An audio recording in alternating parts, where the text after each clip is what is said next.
The Roman Republic could field an army of 80,000 soldiers at the Battle of Cannae in 216 BC. But more than 1,600 years later, the King of England invaded France with just 8,000 men. So what happened? How did medieval states end up comparatively weaker than the ancient ones that came before them? Well, it helps to start with the collapse of Roman institutions in the West. As the Western Roman Empire gradually disintegrated, its bureaucracy and administrative frameworks collapsed alongside it. The successor kingdoms that emerged after Rome, which were often labeled barbarian states, were simply incapable of sustaining Roman systems. Large standing armies, extensive urban centers, efficient taxation, all of it was beyond their reach. Let's visualize what this collapse actually looked like. In 400 AD, the Western Roman Empire maintained a sophisticated bureaucratic apparatus.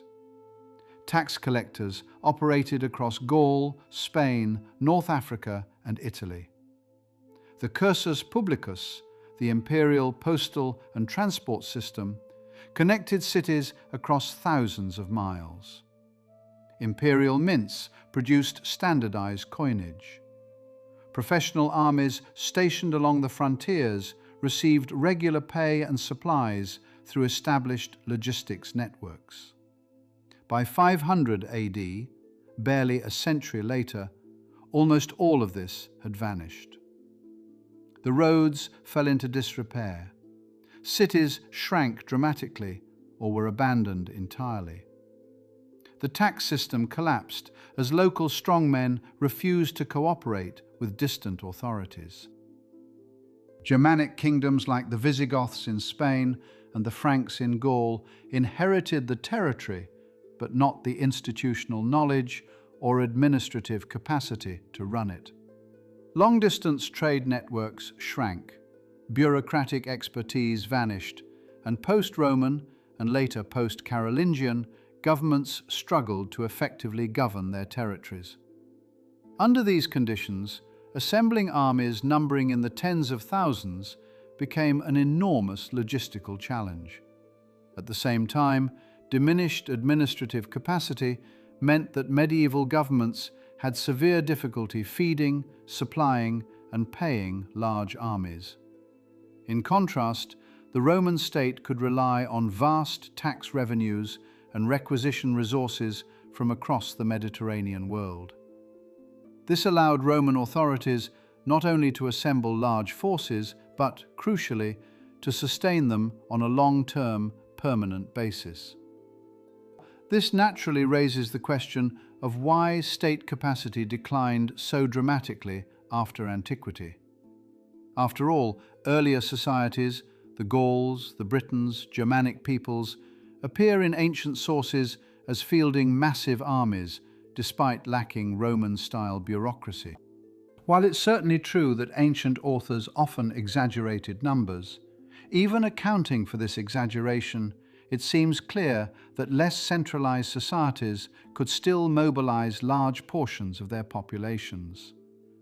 The key distinction lies in the political structure of medieval states, which were characterized by deeply fragmented authority. Take France around the year 1000 as an example. In theory, the king ruled all of France. In practice, his authority barely extended beyond the immediate vicinity of Paris. The King of France technically ruled over approximately 800 kilometers from north to south. But his actual domain, the land he directly controlled, was perhaps 100 kilometers across. Meanwhile, the Duke of Normandy controlled the entire northwest. The Duke of Aquitaine governed a territory larger than the king's, stretching from the Loire to the Pyrenees. The Count of Flanders, the Count of Toulouse, the Duke of Burgundy, each of these lords functioned as independent rulers with their own courts, their own armies, their own systems of justice. When the king wanted to raise an army, He couldn't simply order troops from Normandy or Aquitaine the way a Roman emperor could requisition legions from distant provinces. He had to negotiate, persuade, and often bribe these powerful nobles to contribute forces. And even when they agreed, those forces remained loyal to their local lord, not to the king. This pattern held across much of Western Europe. As Roman urban life and centralized governance declined, local elites filled the vacuum. These figures, later described as feudal nobles, possessed their own interests, rivalries, and power bases, which made unified state control nearly impossible. Combined with the deterioration of infrastructure, roads, storage facilities, supply networks, these conditions severely limited the ability of medieval states to field large armies. Additional factors compounded the problem. Medieval armies differed fundamentally from those of the Roman or Hellenistic worlds. And contrary to popular imagery, they were not composed primarily of poorly trained peasants. By the High Middle Ages, armies fielded by groups such as the Normans, Anglo-Saxons, Byzantines, and Italian city-states were relatively professional. For example, by the late medieval period, European armies had evolved considerably from earlier feudal levies. English forces in the Hundred Years' War combined contracted professional soldiers with yeoman archers serving for wages, while French armies relied on a mix of noble cavalry, mercenary companies, and urban militias. Yet these armies remained relatively modest in size, because medieval states lacked the fiscal and administrative infrastructure to sustain large forces. The comparison with Rome is instructive, but often misunderstood. Roman legions were themselves expensive professional standing armies requiring regular pay, equipment, and supply. However, the Roman state possessed something medieval kingdoms did not: a monetized tax system that efficiently extracted revenue from a vast territory, combined with roads, ports, and supply depots that allowed resources to reach armies across enormous distances. A Roman emperor could tap the wealth of Egypt to fund campaigns in Germania. A medieval king of France? He could barely extract reliable taxes from nobles 50 miles away. When kings did hire professional troops or mercenary companies, they faced constant cash flow problems. Campaigns were frequently cut short, not by enemy action, but by the inability to pay soldiers. Philip Augustus of France spent years building up the administrative capacity just to keep troops in the field for a single campaign season. The issue, once again, circles back to logistics and state capacity. This dynamic mirrors what we see in the modern world. A functional nation-state like France or Germany can mobilize massive resources, draft millions of citizens, redirect industrial production, establish supply chains across continents. But a failed state, or a territory controlled by warlords, even if it has a large population, cannot do the same. Afghanistan has roughly 40 million people, but no warlord-controlled region could field an army comparable to what the much smaller Netherlands could mobilize. Because the Netherlands possesses the administrative capacity, infrastructure, and centralized authority that fragmented territories lack. Medieval Europe wasn't a failed state in the modern sense, but it shared this fundamental limitation. Power was too fragmented to enable the kind of resource mobilization that centralized ancient empires had achieved. Despite these constraints, some medieval states did manage to assemble sizable forces on occasion. Anglo-Saxon England, for example, employed the fyrd, a mass levy that could be mobilized in emergencies. However, this force could not be maintained indefinitely, as it lacked the logistical support necessary for long-term deployment and would quickly exhaust local resources. In other cases, such as in the Byzantine Empire, Islamic states, or during the Crusades, larger forces were raised. Estimates for the First Crusade suggest that more than 100,000 people participated, though many were non-combatants rather than soldiers.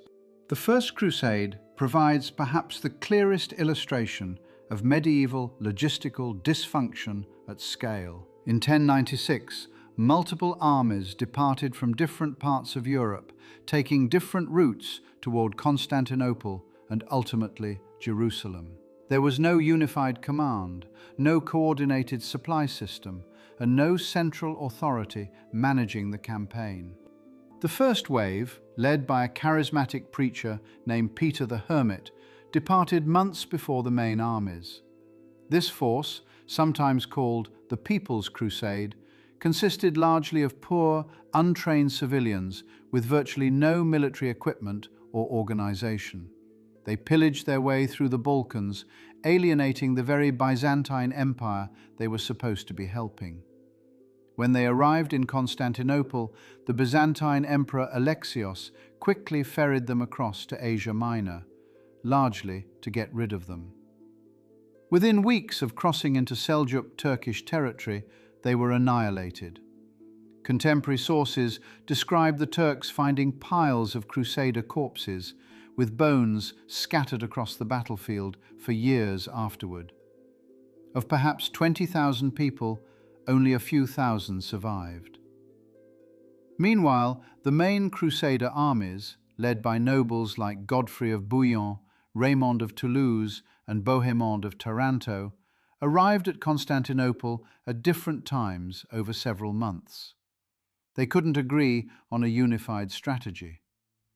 Each lord maintained his own supply system, which mostly meant looting the countryside. They quarreled constantly over who should lead, who would get which conquered cities, and what their ultimate objective should be. That they managed to capture Jerusalem in 1099 was due more to Seljuk political fragmentation and Byzantine support than to effective Crusader organization. It certainly wasn't because of superior medieval logistics. Supplying and maintaining large armies has always been difficult, regardless of time period. In the Middle Ages, however, the breakdown of centralized authority greatly intensified these difficulties.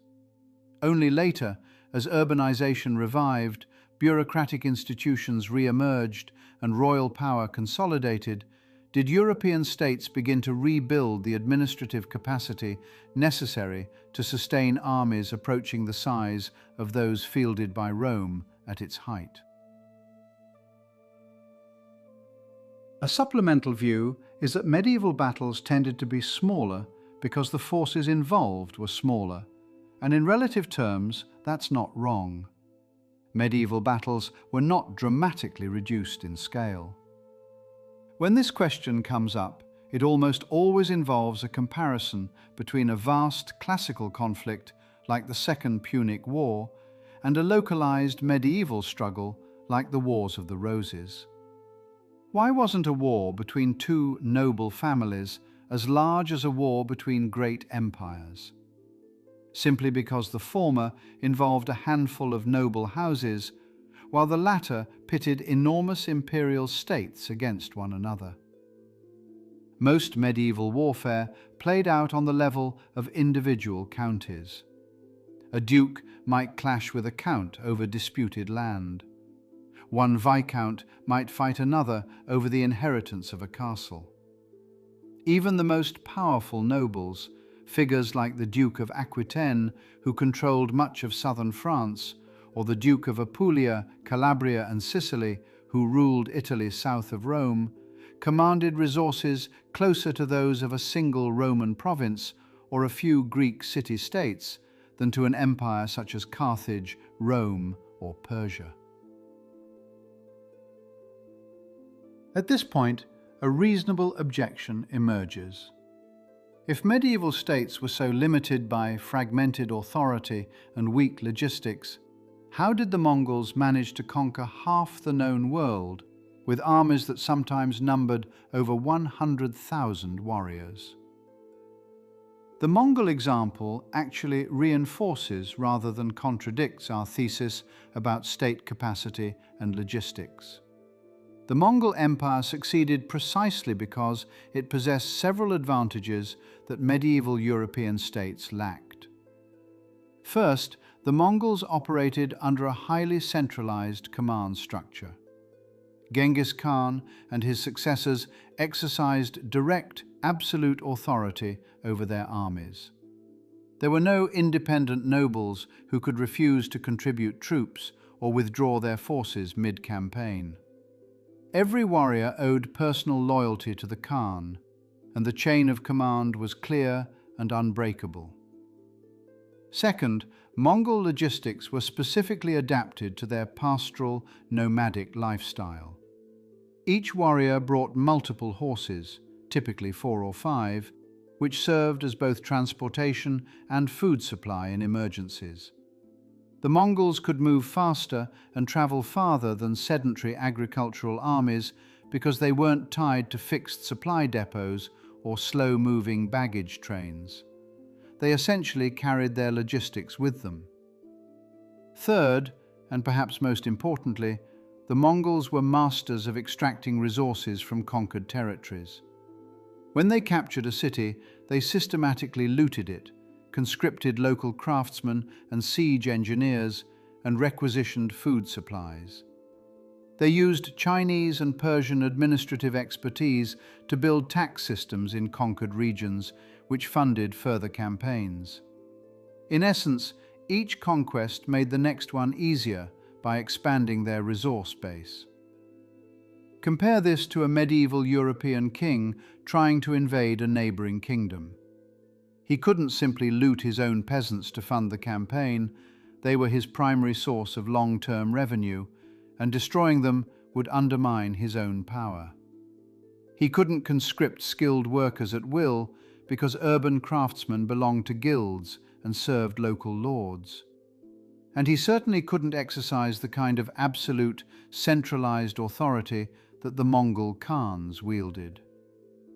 The Mongols succeeded by avoiding medieval limitations through a completely different political and military model, one that European feudal states simply couldn't replicate. The smaller size of medieval armies ultimately reflects a broader historical reality. The collapse of Roman administrative systems created a centuries-long period where European states simply lacked the capacity to mobilize resources on the scale that ancient empires had achieved. Medieval people were just as capable and warlike as their ancient predecessors. The difference was political fragmentation, economic decentralization, and infrastructural decay, conditions that made large-scale military organization extraordinarily difficult. Only with the gradual revival of trade, the growth of cities, and the consolidation of royal authority in the late medieval and early modern periods did European states begin to rebuild the administrative machinery necessary to field truly large armies once again. The lesson here extends beyond military history. State capacity, the ability to tax, organize, and mobilize a population, is the foundation of everything from public works to military power. Ancient Rome had it, medieval Europe lost it, and it took centuries to rebuild. Your support means a lot to us. Please consider liking and subscribing if you want us to make more videos of this sort.